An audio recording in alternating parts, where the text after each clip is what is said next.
What's up, everybody? Welcome back to another episode of Rams Brothers. I'm your host, Dean, and I'm joined, as always, by my brother and the other great host of this show, Nick. And Nick, day one is complete. Jared versus a Ram. Rams fans got their pass rusher. But first and most importantly, how are you, my good brother?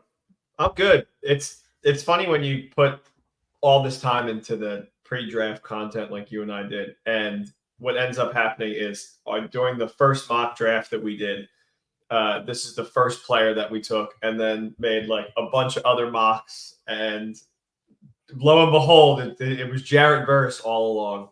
I mean, you can't overthink it, right? I mean, like when you originally project a player at number 19 overall, he was roughly in that area in terms of overall projections, top 100 players.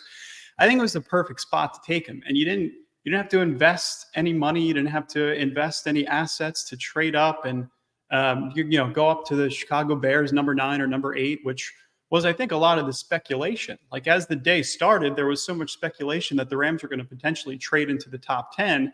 And I think the player that everybody was targeting was Rome Odunze.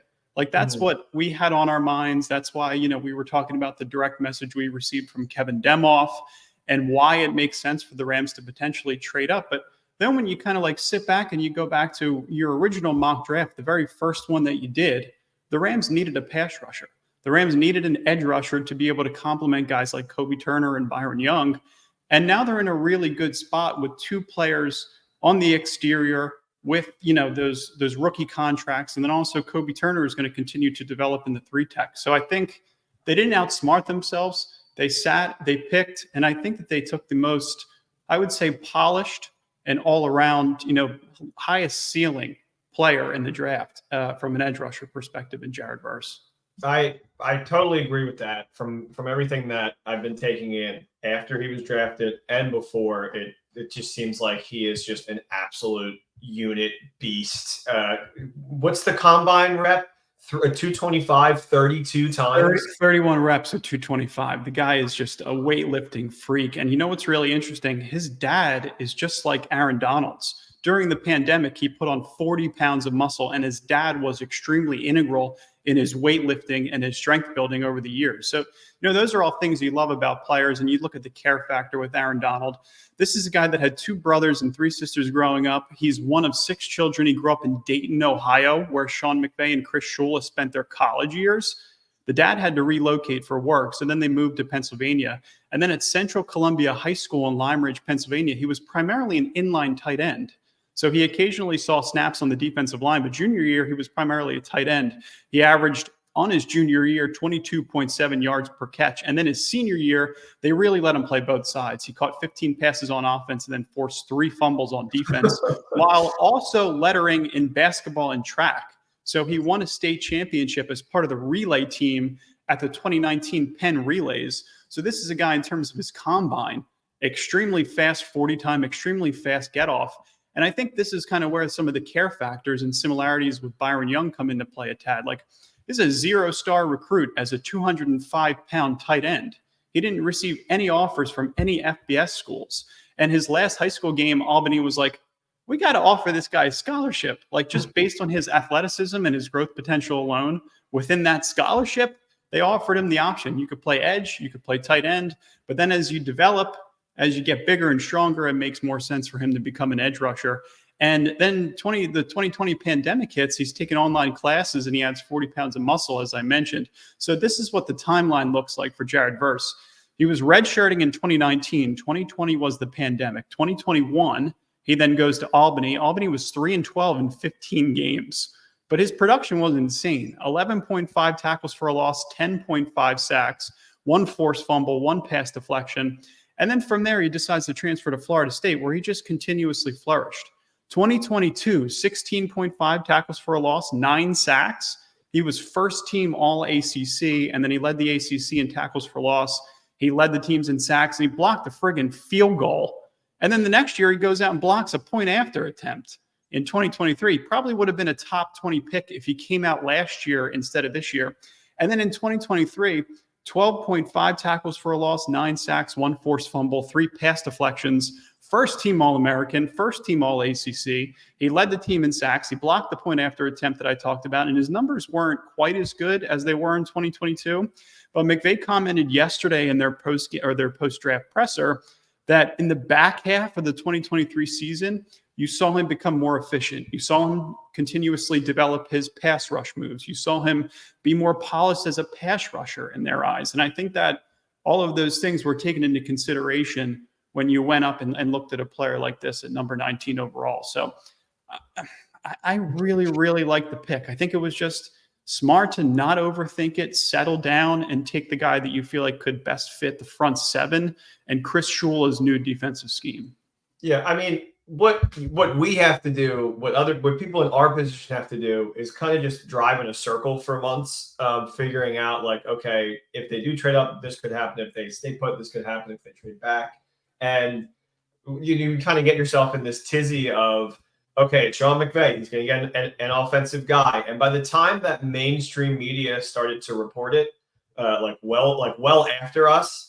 Then I started to get a little shaky because I was like, oh, maybe that's like, we talked ourselves up, and now it's finally getting to the point where the journalists of the football world are like, they really like one guy, and it's an offensive guy.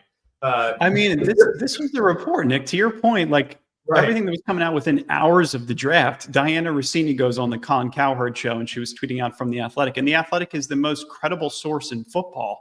She was like, the Rams are trying to trade up into the top 10, potentially with Raheem Morris at number 8 or potentially with the Chicago Bears at number 9.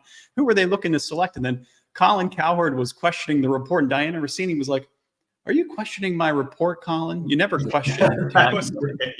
Yeah, never, ever question an Italian woman. They're always right. But then the combine rolls around, and he decides that 225, 31 times was good. He runs a 4.58. He showcases that track background. And then what's really interesting about his wingspan, that 80-inch wingspan at 6'4", 254, it was the fastest 40 by any player at the combine with 33-plus inch arm length and then 30-plus bench reps in the last 10 years. Those two guys were Jared Verse and Myles Garrett. Yeah, I mean, Myles that's Garrett, defensive player of the year, absolutely dominant edge rusher. If you get somebody like him, this pick is a home run.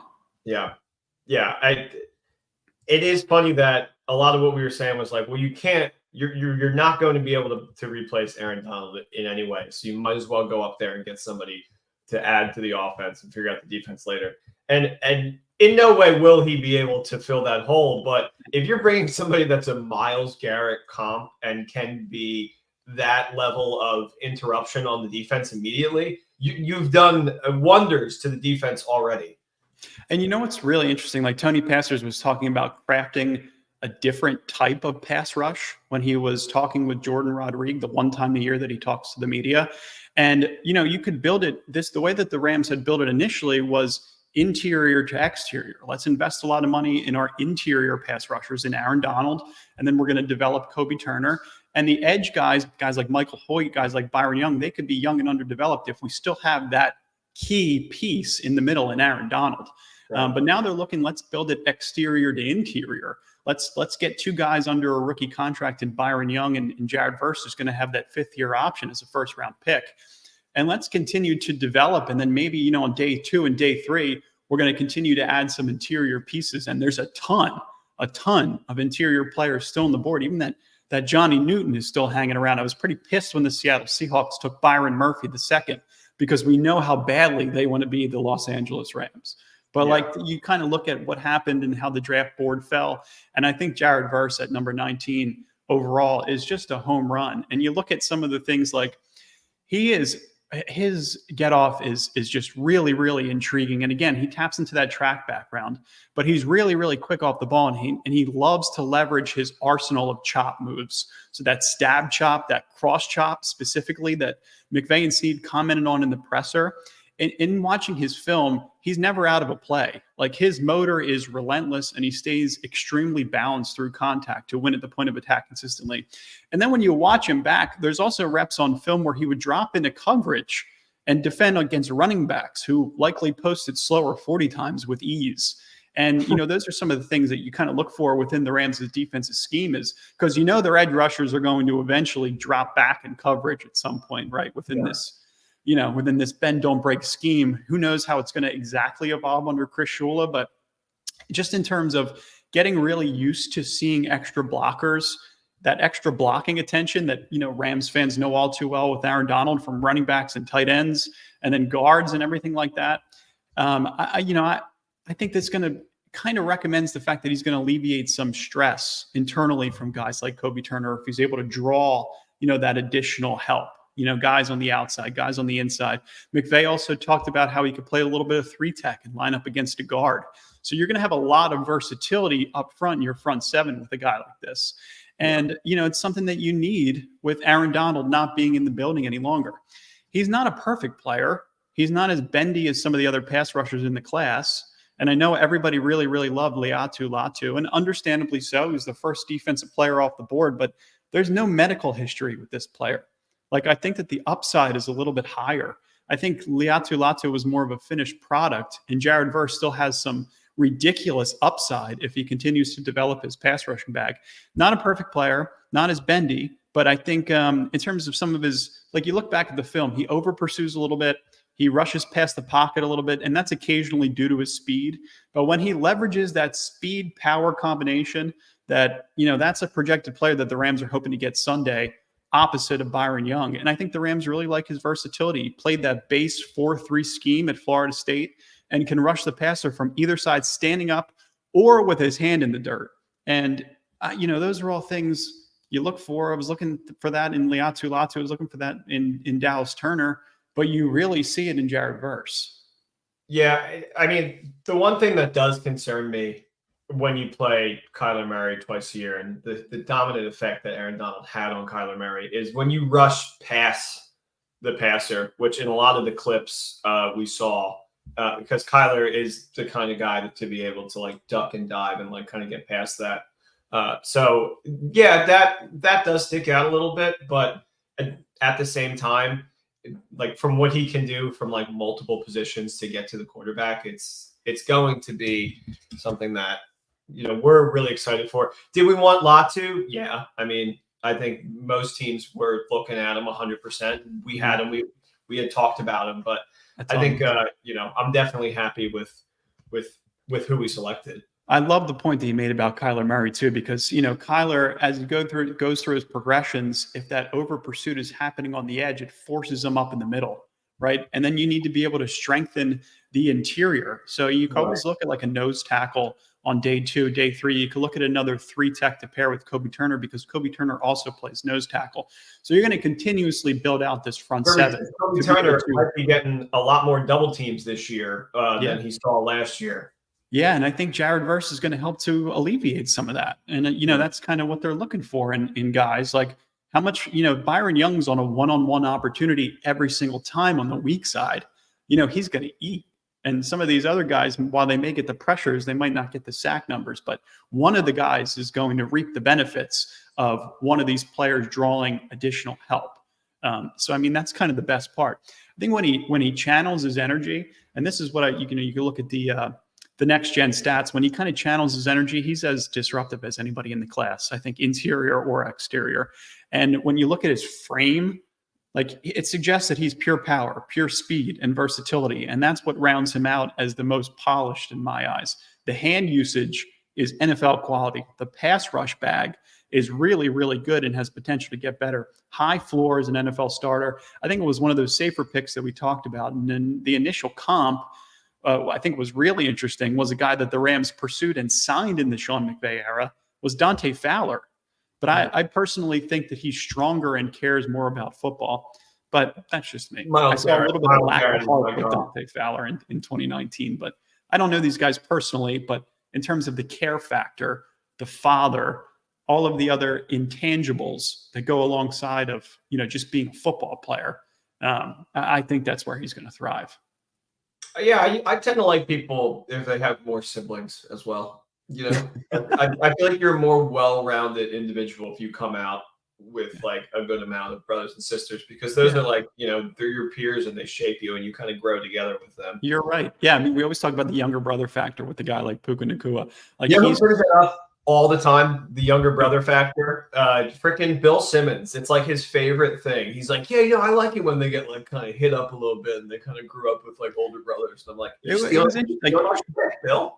Yeah, Drake May, when he was drafted by the Patriots, was talking about that. He was talking about how he's one of the younger brothers, and he gets beat. I think he's the youngest brother. Gets beat up consistently, and it rounds you out to be a stronger individual, but also to have the understanding of like other people's perspectives. Like, this is the middle brother, this is the older brother. This is what they've been through. This is what I could learn, and this is what I could apply to my life. And I think that when you have that and you have a really good father and you have all of those pieces in place, it's going to allow you to just focus on football and build the best pass rush bag and be able to get after the quarterback at the highest ability. So it's definitely interesting. I know the Dante Fowler comp is maybe a little scary to some Rams fans, but was a top pick.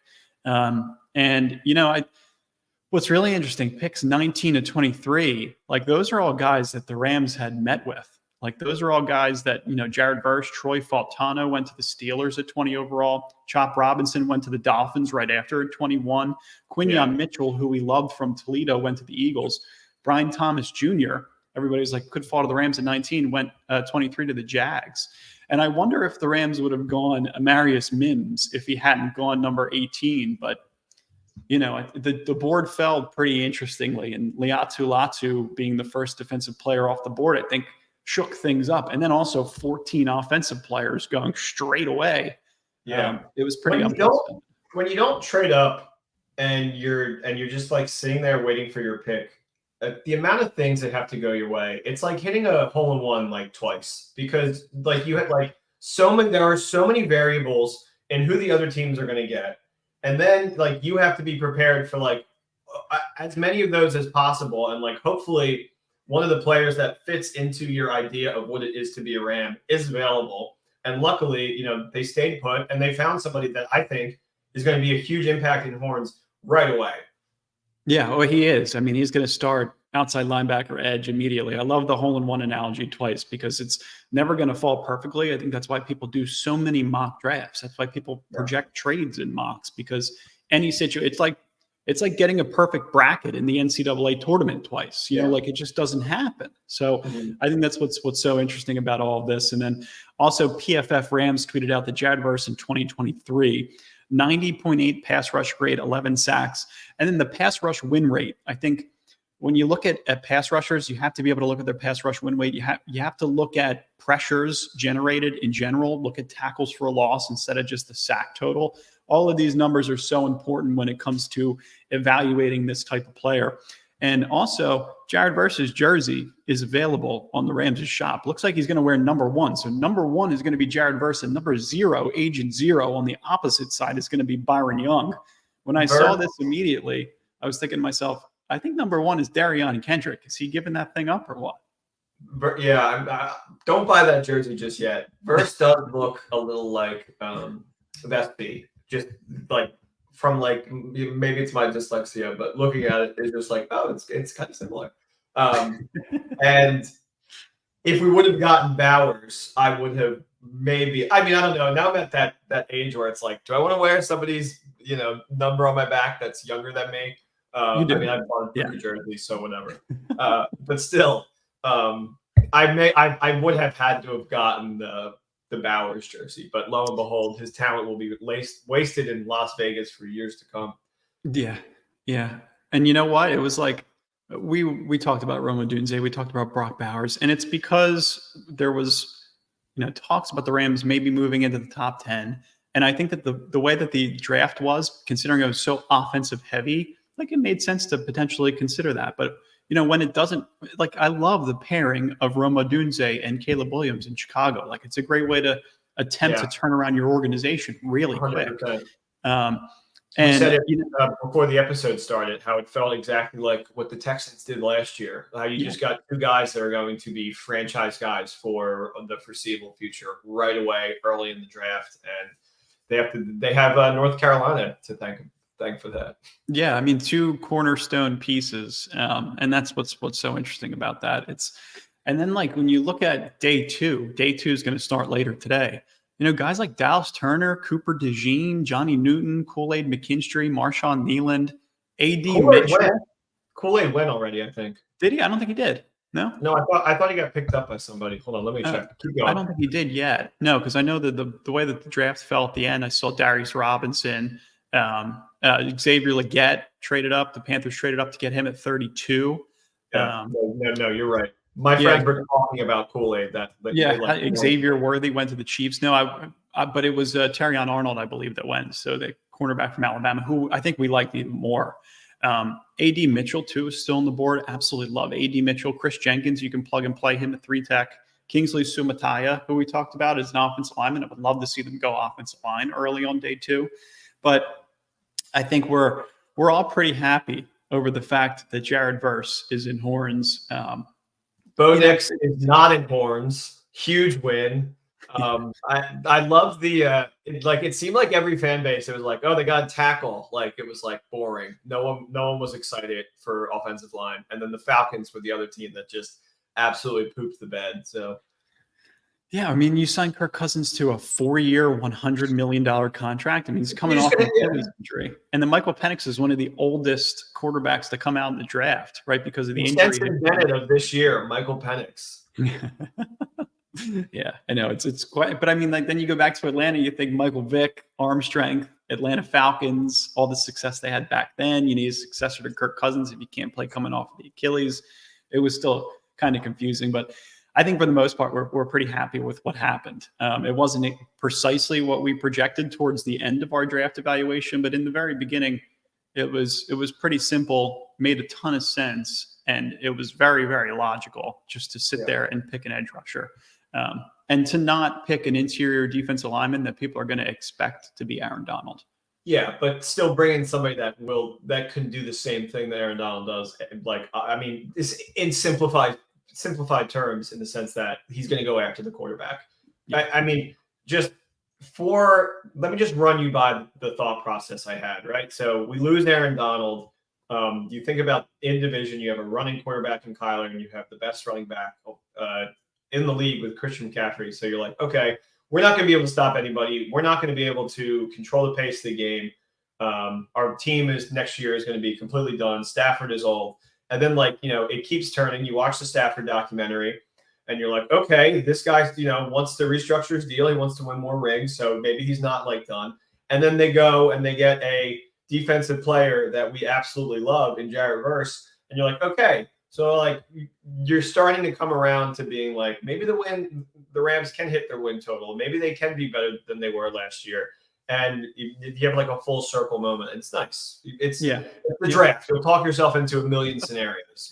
The best part about that was that they snuck in that Matthew Stafford news. Like, Ian Rappaport came in, I think it was when the Bo Nix pick was being announced, to the Denver Broncos, and he was like, Matthew Stafford is not done. He wants more guaranteed money. He wants more years on his contract and wants to play as long as humanly possible. So, I mean, he's going for a ring number 2. I think he thinks it could happen with the head coach that he has, just with the brain power that's in the front office, and then the potential for maybe Aaron Donald to come back for a 3-4 game stretch towards the end of the season if he deems it right. Maybe if it's not this year, there's an opportunity to do it next year, because he's always going to stay in great shape. So much fun to be had in the next 4 or 5 months or so as we're prepping for the season. Yeah, it's very exciting, and it's fun to finally be at the point where the draft is happening. Because after the draft, I feel like it's like a couple months, and all of a sudden it's preseason. So we're getting there. I don't love the summer anymore. Don't rush having to watch Stetson Bennett in the preseason. Let's take our time. Day 2 is we'll do another episode after day 2 and another one after day 3. But if you guys are enjoying the content, make sure you like and subscribe. A lot more good stuff coming your guys' way. Trying to do deep dives on everybody, just so that you are familiarizing yourself with these players, how they fit in the Rams' scheme, and how this team is going to eventually progress into hopefully a 10, 11, 12 win team next season, and try and make another deep playoff run, get past the wild card round, and continue developing these young core players. Yeah, Dean, real quick before we head out of here, just because I'm curious what my brother's opinion is. Who do you think had the best draft so far? Oh, well, it's hard because I mean, a lot of teams have only had one pick. I mean, I love what Chicago did, obviously, Yeah. getting Caleb and Odunze. I think that was just a home run. But then I also love the Chiefs and Andy Reid taking Xavier Worthy because I love how much Andy Reid loved Deshaun Jackson and the way that that offense evolved when you brought in Weapon X to the Philadelphia Eagles with Michael Vick. That was fun as hell. So now you got Patrick Mahomes and the fastest player in combine history in Xavier Worthy.